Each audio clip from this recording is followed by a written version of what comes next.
Welcome back to the Cave of Wonders, Dreamwalkers. I am your Sith Lord, Callous. I am where Star Wars lives. And today I want to talk about The Mandalorian, Episode 4, The Sanctuary. So let's jump into the story. It begins with a peaceful krill farming village being raided for their resources, which is apparently something that happens quite often, unfortunately. This opening scene pays close attention to a mother and her child. And at this point, we don't know if she's a widow or simply a single mother. When the raid is over, we follow the Mandalorian and the child, Baby Yoda, in space.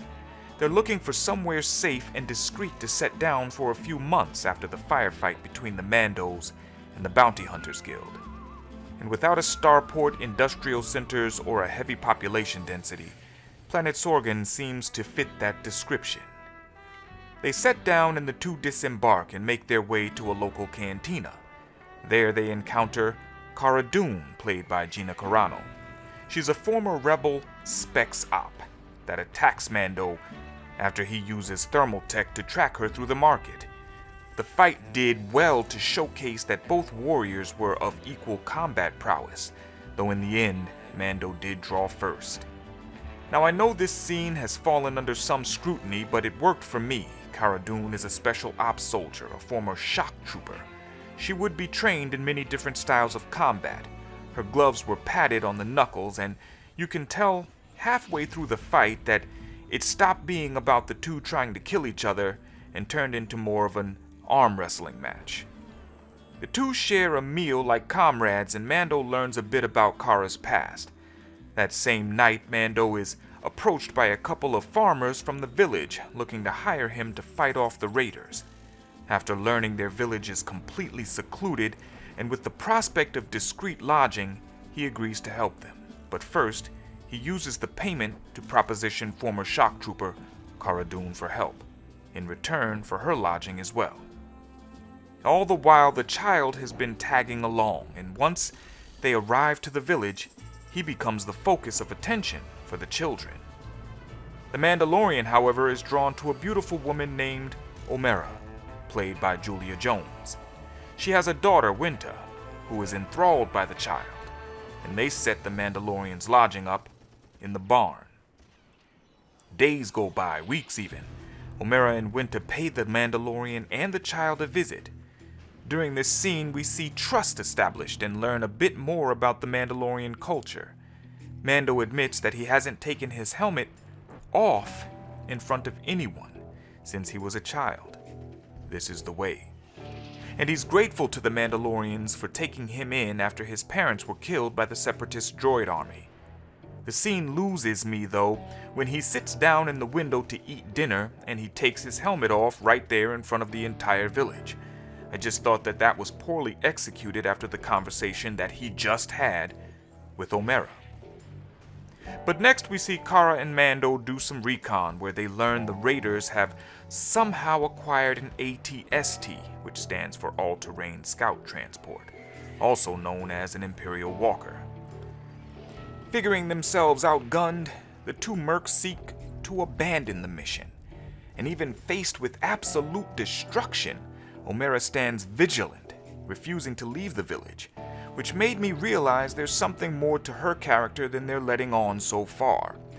In the end, Mando and Cara agree to train the villagers, and again, we learn of all the villagers, Omera is the only one that knows how to shoot a blaster. And shoot well she does. They put a plan together, build barricades, and get to training. Weeks later, after all is set, Cara and Mando put the plan into motion. They raid the raiders and have a bit of fun to get the juices flowing before the AT-ST is set in motion itself. Now, what I didn't understand about this scene is, if they were able to get so far into the village, why didn't they just go directly to sabotage the AT-ST? But whatever.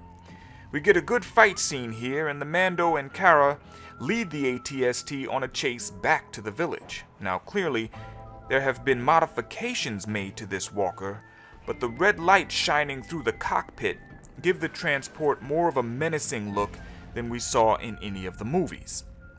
Also, we can't see the operator inside, so it begs the question, is this AI or remote? or are we dealing with smaller operators? Once they get back to the village, the plan to eliminate the walker doesn't go according to plan, and they're forced to improvise. Now, Mando and Cara work well together and eventually manage to destroy the walker and force the raiders to retreat. Again, weeks go by, the child is happy, and after talking to Cara Dune, Mando decides to tell Omera that it's time he moves on. But he wants to leave the child with her, where he will be safe in the village. Omera and Mando share a moment. They've become close after the last few months. And even though he tells her that he must move on, I don't think this is the last we'll see of Omera and Winter. During their conversation, we see a hunter tracking the child. He lines up the shot, but it's Cara whose blaster goes off. With the tracking fob in hand, Mando knows he can't leave the child in this village. In fact, he can't leave the child anywhere unprotected. So he says his goodbyes to Cara and Omera, and they are off to the stars once again. And that's where this story ends. Personally, I enjoyed this episode. It was slower paced, but not without moments of intensity. I thought Bryce Dallas Howard did a great job introducing us to Cara Dune and Omera, both who I'm very interested to see return in future episodes. The Sanctuary was an episode with a lot of heart, and I appreciated it. But you guys let me know your thoughts in the comments. Look out for Chapter 5, my review coming up next, and be sure to check out my Lore and Legend series, where we dive into stories of the past. Listen, I do what I love.